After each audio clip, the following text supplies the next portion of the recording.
Okay, out in California, a panel on reparations has advised the state legislature. They officially sent their recommendation to the state legislature in California, recommending that California pay Black residents in reparations and issue a formal apology to Black residents. Now, part of this is funny to me because the left, and this is obviously leftists on this panel, doesn't recognize their own ideology, which says, oh, it doesn't matter if you apologize, it will never be accepted. It will never be good enough because the wrongdoing that you're talking about, the oppression that you're talking about isn't based on your thoughts, your behavior, your actions, your history, your character, none of that. It's just based on the color of your skin, which is something you can't change, based on evil things that happened, maybe committed by people who shared the color of your skin hundreds of years ago. But you're irredeemable because you have experienced the privilege begot of that institutional racism. So the left doesn't even understand their own ideology. An apology will never cut it. It will never be enough. It will never be accepted. You will always have to continue to pay until you are the marginalized person in the equation. That's the neo-Marxist dialectic here. However, this reparations panel has recommended to California that they pay $1.2 million or up to $1.2 million to each Black person in California. There's different standards for different things the people might have experienced that allow them to collect different amounts of money. So basically, if you've lived in California since the 1930s and you experienced, redlining, or you experienced over-policing, quote unquote, I don't know what that means, over-policing. We can talk about that separately, but that term seems a little all-encompassing, doesn't it?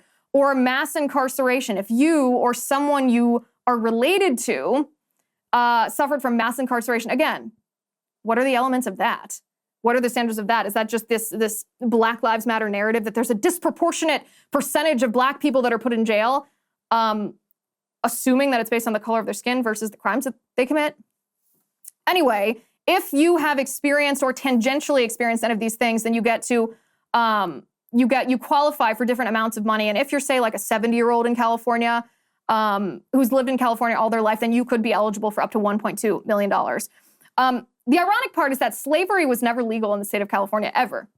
Slavery was never legal, so none of these people who've lived in California have ever experienced slavery because we don't have slavery in this country. None of these people living in California, even their ancestors, did not experience slavery in California. So why the state of California owes them reparations is a little bit of a head scratcher.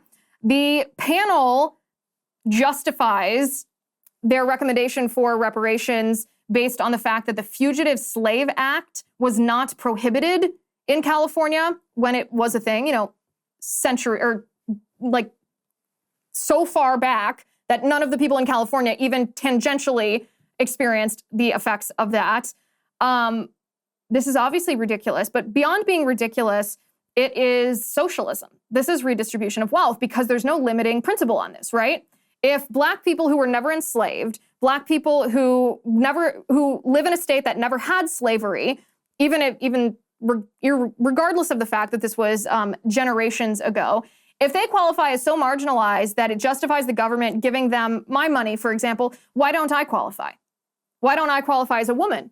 Because as women, were we not generations past deprived of certain rights that men in our country were allowed to enjoy? Maybe getting a credit card, or driving, or working, or voting, or owning property if you weren't married. Were there not elements of American life that women were deprived of? So why would I not be eligible for reparations from any state, really? Because it clearly doesn't matter if the state was ever part of inflicting this marginalization on you.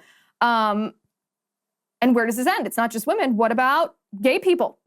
What about gay people who were, say, not allowed to get married until 9 years ago? What about them? Were they not deprived of what the left considers to be a right? Were they not marginalized? Do they not deserve to be paid? The limiting principle here is non-existent, as you could see. You could go down the line and any person at any time could identify with some kind of immutable characteristic and claim that some political policy, not just slavery, right? Some political policy negatively impacted them because of that status, because of that immutable characteristic, and therefore the government owes them a certain amount of money. Now, perhaps this is what's intended by this policy, because this is what the left actually wants. They want government to be in charge of everybody's money. They want government to redistribute the wealth. That is socialism, and it leads to communism and Marxism, and that's exactly what the left wants. So this is not just silly and contradictory and insane. This is the left pulling a stunt, in a sense, that will be very effective, because it's hard for people to say, well, I don't think I'm in favor of reparations, and the left to be like, well, you don't think that Black people have been oppressed in our country? It puts conservatives on defensive immediately. So what does the left do? They choose this as the way to give government a power to take your money and give it to someone else, knowing that there is no logical conclusion to this. There's no finality to this. There's no limiting principle on this. And soon we're going to be in a situation where the government, for any reason that they invent, is going to be able to take your money and move it all around until we are nothing but a socialist hellhole. Okay, so 2 quick things about the Jordan Neely subway death situation that's happening. First of all, over the weekend, we had protesters, but I'm not sure what they're protesting, right? There are people that are turning out protesting in the name of Jordan Neely, but it doesn't even seem to me that they understand what it is they're actually protesting. They jumped on the subway tracks in New York City. They actually caused different trains to stop. And they had this face-off with police. They entered into this little melee with police, blaming officers for, quote, taking Black lives. Take a look at this. Why your officers take Black lives? Why your officers take Black lives? Your officers are taking Black lives. Your officers are taking Black lives. Are y'all gonna arrest them? Your officers took Black lives. Your officers took Black lives. She's obviously saying your officers take Black lives, but police weren't involved in this at all. Police weren't even on the scene. I mean, you can criticize police for not arresting this guy, not serving this warrant. There's plenty of criticism of Eric Adams' management of the New York City police, especially as it pertains to Jordan Neely, but police were not involved at all with Jordan Neely. These protesters are so stupid. They are so dumb, they don't even know what they're protesting.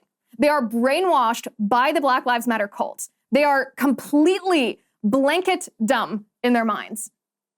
They have no idea what they're even turning out for. They're just agitated and angry and frothing at the mouth, blaming police for something police weren't involved with, because Black Lives Matter wants to abolish police. They don't just want to defund police. They want to abolish police. They want to abolish prisons. They don't want a criminal justice system because they don't want a nation of law and order. They don't want a nation that operates under the rule of law. They want a Marxist authoritarian regime. And these protesters, sad to say, are just brainwashed enough to be their vanguard. That's the first thing. The second thing is, over the weekend, it seemed that more information came out about who Jordan Neely was.